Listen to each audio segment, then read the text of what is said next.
Welcome back to the deep dive. If you feel like the speed of business has gone from, I don't know, a fast current to class 5 rapids, you are definitely not alone. Today we're diving into the ultimate organizational survival guide. The core challenge for every organization right now isn't just adapting to the competition, it's adapting to the environment itself. We are firmly in what's been called permanent whitewater, That's such a great term for it. isn't it? It's just this persistent, turbulent change that completely obliterates those traditional static 5-year plans. Right. They're obsolete. So survival now hinges on one thing, changing the organizational model itself, not just running the old one more efficiently. That's exactly right. And we've taken your sources and distilled them down to the key strategic response to all this turbulence, and it's a concept called adaptive capacity. And this isn't about, like, a mandatory annual training session or a new wellness app. No, not at all. This is about systemic integration. Our mission today is to unpack what that integration actually looks like.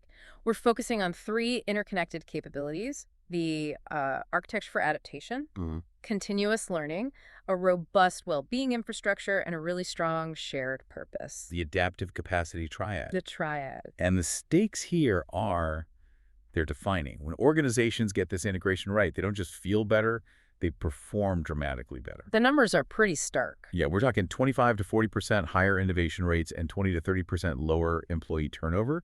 That's compared to competitors who, treat these things in isolated silos. So if we see those numbers, why do so many organizations still misclassify these essentials as, I don't know, optional HR costs or temporary perks? Because it's hard. It requires real structural change. And it's just so much easier to launch a program than it is to fundamentally re-engineer how the entire organization functions. But these are necessities for survival. Okay, let's unpack this. Before we even get to the triad, we need to define adaptive capacity. I mean, what is it precisely? So it's an organization's ability to constantly sense shifts in the environment, generate brand new responses, and then reconfigure its own resources really, really quickly. It's a dynamic capability is the term I saw. It is. Which sounds a little academic, I know, but it just means the ability to continuously reinvent yourself. And it operates across 3 dimensions. First, there's sensing. Oh, just being aware. Being acutely aware, picking up on those weak signals in the market that might signal a threat or an opportunity. Okay. Second is seizing. That's about rapid decision-making, mobilizing resources to capture that opportunity before the moment just passes. And the third one. And third, and this is arguably the hardest, is transforming. This is the really hard work of reconfiguring your assets, your routines, when the whole context demands a complete change in strategy. So if this is the only way to survive, we have to talk about the adaptation gap. The sources suggest that only about, 15% of organizations actually have the agility to respond to major disruptions. Why? The main reason is fragmentation. It's often baked right into how traditional companies are built. Learning sits in the training department. Right. Well-being is handled by some outsourced benefits provider, and purpose is like a slogan the communications team came up with.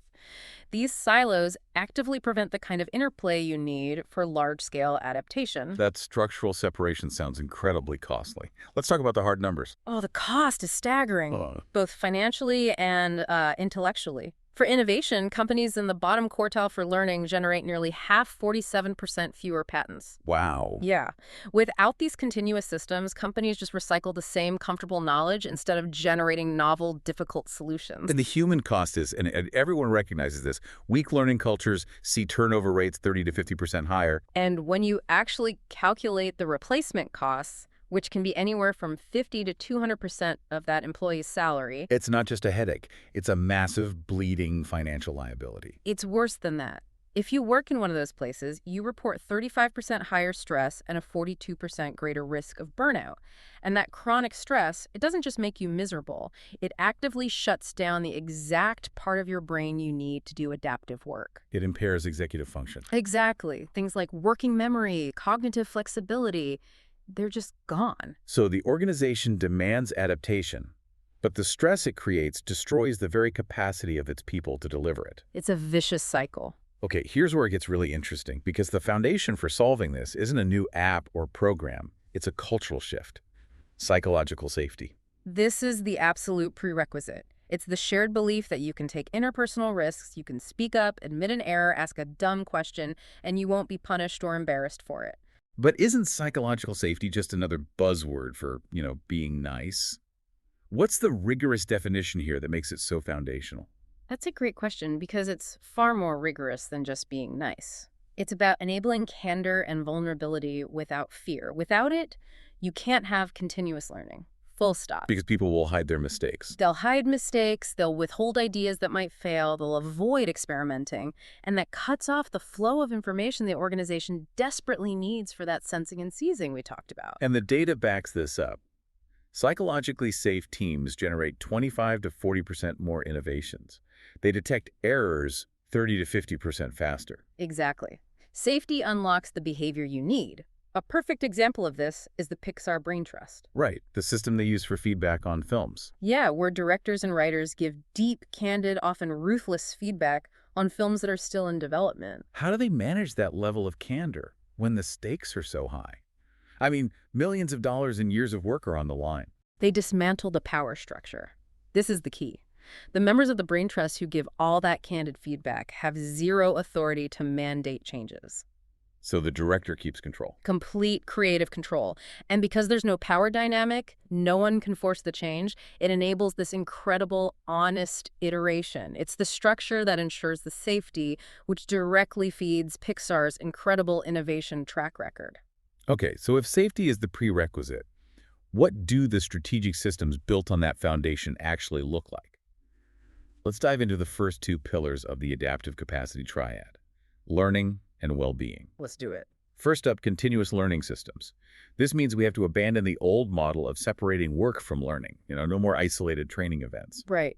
The goal is to embed learning directly into the daily work process. The most powerful learning happens through immediate application and reflection on real-world challenges. And that integration is incredibly efficient. We're talking 40 to 60% higher skill development rates than the old training-centric model. Yeah, and the mechanisms aren't that complex. Simple things like after-action reviews after any big event, running focused learning sprints, setting up peer coaching, and just treating documentation as a learning tool, not a static record. A great example of this is Intuit, the software company. Their design for delight methodology. It deliberately blurs the line between learning and product development. Right. Customer empathy research, rapid experiments, data iteration, those aren't separate classes they take. It's just embedded in how their product teams work every single day. And that integration is what lets them keep their innovation velocity so high, you're keeping pace with the market naturally instead of constantly playing catch-up. Exactly. But that kind of high-velocity learning is cognitively taxing. You can't just push people to adapt constantly without replenishment. Which brings us to the second pillar, well-being infrastructure. And this is so critical. We have to stop treating well-being as an individual's problem to solve. Like it's just their personal coping mechanism for a badly designed organization. Precisely. Well-being has to be an infrastructure. That means policies, resources, cultural norms, all designed to actively support the cognitive and emotional resources that adaptation demands. If people are depleted, they simply cannot sustain the effort. And the organizations that get this right see it on the bottom line. And it's not just about fewer sick days. These companies report 21% higher profitability and 41% lower absenteeism. A phenomenal example is Johnson & Johnson and their Live for Life program, which they've been evolving since the 90s. This goes so far beyond a discounted gym membership. So what does it include? It's integrated health risk assessments, personalized coaching, and actually modifying the work environment to promote health. And the proof point is the ROI. A return on investment. Rigorous evaluation showed a clear ROI of over 2.7 to 1. So for every dollar they invested, they got $2.70 back through reduced healthcare costs and absenteeism. When you can prove that, the conversation changes from, is this a perk, to why aren't we doing this everywhere? So that frames the first two pillars. Learning gives us the new models to work with, and well-being gives us the capacity to actually sustain that effort. Now, let's talk about the third pillar in the triad, shared purpose. Yeah. This is what provides the coherence when everything else feels chaotic. Absolutely. Purpose is the organization's fundamental reason for being, beyond just making a profit. It answers why the work matters. And that becomes intensely critical during a transformation when everything feels uncertain. It provides the motivational energy to just persist. It does. And the data here is unequivocal. Purpose-driven organizations aren't just nicer places to work. They outperform their peers, beating the S&P 500 by a massive 42% over a decade. Wow. Look at Novo Nordisk, the pharmaceutical company. Their purpose, defeat diabetes and other serious chronic diseases, isn't just a poster on the wall. It explicitly guides their strategic decisions, their R&D investments. It's a filter for everything they do. It is. And purpose isn't static either. It has to adapt. Think about Microsoft. Under Satya Nadella, the purpose evolved from democratizing computing to empower every person in every organization on the planet to achieve more. And that shift is what guided their whole pivot to the cloud and AI. It allowed them to reinvent themselves. But connecting purpose to action, that requires a structural change. And that brings us to distributed leadership. Traditional hierarchies just create bottlenecks. Bottlenecks that are absolutely fatal in this permanent whitewater environment. Yeah. You need sensing and seizing to happen locally on the front lines. So adaptive organizations have to cultivate leadership capabilities throughout the entire organization, not just in the C-suite. It means leadership behaviors, sense-making, influence, taking initiative are performed by individuals regardless of their formal title. Because they're closest to the information. And they have the authority to act on it. This structure is proven to deliver 35 to 50% faster response times to market shifts.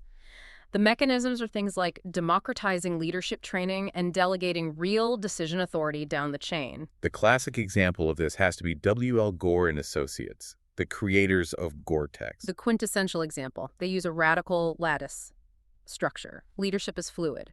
It emerges based on expertise and followership, not a rigid formal title. So what does that look like day to day? Do they even have managers? They call them sponsors, not managers. And any associate can champion a new initiative and recruit colleagues to join them without a ton of formal approval. That design is what enables their incredible innovation across so many different product categories. Because the decisions happen where the expertise actually live. Exactly. Okay, so let's synthesize all of this. The core message is that adaptive capacity relies completely on systemic integration. Moving beyond disconnected programs, a training class here, a wellness app there, to embedding these elements into the organization's actual operating architecture. The Container Store is a fantastic retail example of this. They design their jobs around the triad. They use generalist roles backed by massive amounts of training. How much training are we talking about? 263 hours for a first-year employee. The retail industry average is about 8 to 10. That is a staggering difference. It is. That training is their continuous learning system, and it supports the autonomy and competence that directly leads to well-being. The result, their turnover is around 10% annually. Compared to an industry average that's often over 60%. Exactly. And if we connect this to the bigger picture, the ultimate goal of all this integration is organizational resilience.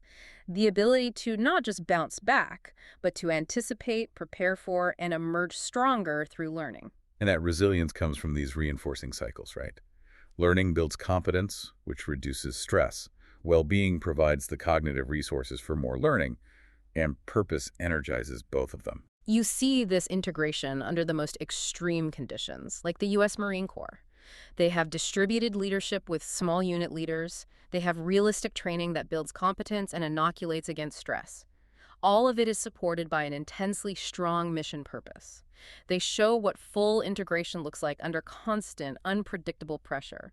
So we've covered the three non-negotiables for surviving permanent whitewater: continuous learning systems, comprehensive well-being infrastructure, and a strongly shared purpose. These aren't soft perks. They are architectural imperatives that determine whether you thrive or get swept away. And that raises, I think, a really important question for every leader listening. The critical choice you face is not whether to build adaptive capacity, but how. Will you build it proactively and systematically through real architectural changes, or reactively and frantically when the next big crisis inevitably hits? Because it will hit. It will. And long-term survival depends entirely on embedding these principles into your organization's fundamental DNA. Food for thought. We'd encourage you to consider where your own organization falls on that spectrum today. Thank you for diving deep with us.